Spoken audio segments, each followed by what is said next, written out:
August 7-ന് റിലീസായ രണ്ട് സിനിമകൾ, തുടക്കം എന്ന മലയാള ചിത്രവും DC എന്ന തമിഴ് ചിത്രവും.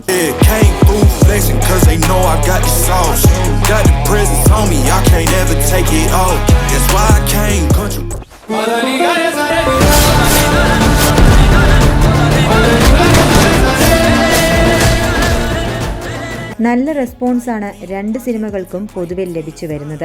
മലയാളത്തിന്റെ പ്രിയ നടൻ മോഹൻലാലിന്റെ മകൾ വിസ്മയ മോഹൻലാലിന്റെ അരങ്ങേറ്റ ചിത്രം. അതായിരുന്നു റിലീസിന് മുൻപ് തന്നെ തുടക്കം ശ്രദ്ധ നേടാനുള്ള കാരണം.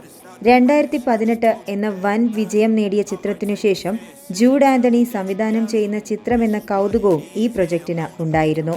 പ്രധാന കഥാപാത്രങ്ങളെ അവതരിപ്പിച്ച വിസ്മയയും ആന്റണി പെരുമ്പാവൂരിന്റെ മകൻ ആശിഷ് ജോ ആന്റണിയും കയ്യടി നേടുമ്പോൾ സിനിമ നല്ല അഭിപ്രായം നേടിയാണ് മുന്നേറുന്നത്.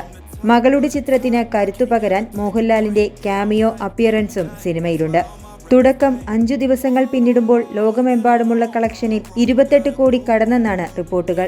ഇന്ത്യയിൽ നിന്ന് മാത്രം 13 കോടിക്ക് മുകളിലും ചിത്രം നേടിക്കഴിഞ്ഞു. ഒരു കൊച്ചു കുടുംബ ചിത്രമെന്ന് സംവിധായകൻ ജൂഡ് ലോഞ്ചിങ് വേളയിൽ ഈ ചിത്രത്തെക്കുറിച്ച് പറഞ്ഞിരുന്നു. എങ്കിലും തുടക്കം കാത്തുവച്ചിരുന്ന കൗതുകങ്ങൾ ഒരു കൊച്ചു കുടുംബ ചിത്രം എന്നതിൽ മാത്രം ഒതുങ്ങിയില്ല എന്നാണ് പ്രേക്ഷകർ അഭിപ്രായപ്പെടുന്നത്. ആക്ഷനിൽ തിളങ്ങി വിസ്മയയുടെ പെർഫോമൻസ് കൂടിയാകുമ്പോൾ ആ താരോദയത്തിന്റെ തുടക്കം 2 കൈയും നീട്ടിയാണ് പ്രേക്ഷകർ സ്വീകരിച്ചത്. ഇനി അരുൺ മാതേശ്വരൻ സംവിധാനം ചെയ്ത DCയിലേക്ക് വന്നാൽ, ഹിറ്റ് സംവിധായകൻ ലോകേഷ് കനകരാജ് നായകനാകുന്ന സിനിമ എന്ന പ്രത്യേകതയോടെയാണ് DC എത്തിയത്.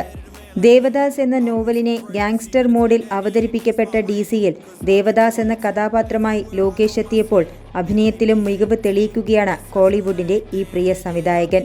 ലോകിയുടെ പെർഫോമൻസ് അക്ഷരാർത്ഥത്തിൽ സിനിമയുടെ ഗ്രാഫ് ഉയർത്തുന്നുണ്ട്. അനിരുദ്ധിന്റെ ഗംഭീര മ്യൂസിക്കും സിനിമയുടെ സ്ട്രോങ് ഫാക്ടറാണ്.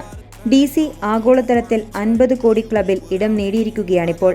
51.71 കോടി രൂപ ഇതിനോടകം DC സ്വന്തമാക്കി കഴിഞ്ഞു. വരും ദിവസങ്ങളിൽ ഈ പ്രയാണം വീണ്ടും ഉയരങ്ങൾ കീഴടക്കുകയും ചെയ്യും. മികച്ച അഭിപ്രായം കണക്കിലെടുത്ത് സിനിമയ്ക്ക് കേരളത്തിലുൾപ്പെടെ സ്ക്രീൻ കൗണ്ട് കൂട്ടാനും സാധ്യതയുണ്ട്. ഓണം വരാനിരിക്കുകയാണ്. ഓണം കളറാക്കാൻ ഒരുപാട് സിനിമകൾ അണിയറയിൽ ഒരുങ്ങുന്നുമുണ്ട്. അതിനു മുന്നോടിയായി തന്നെ ബോക്സ് ഓഫീസിന് ഉണർവ് പകർത്താൻ തുടക്കത്തിനും DCക്കും ആകുന്നുണ്ട് എന്നത് സിനിമാ വിശേഷങ്ങളിലെ വളരെ പോസിറ്റീവായൊരു കാര്യമാണ്.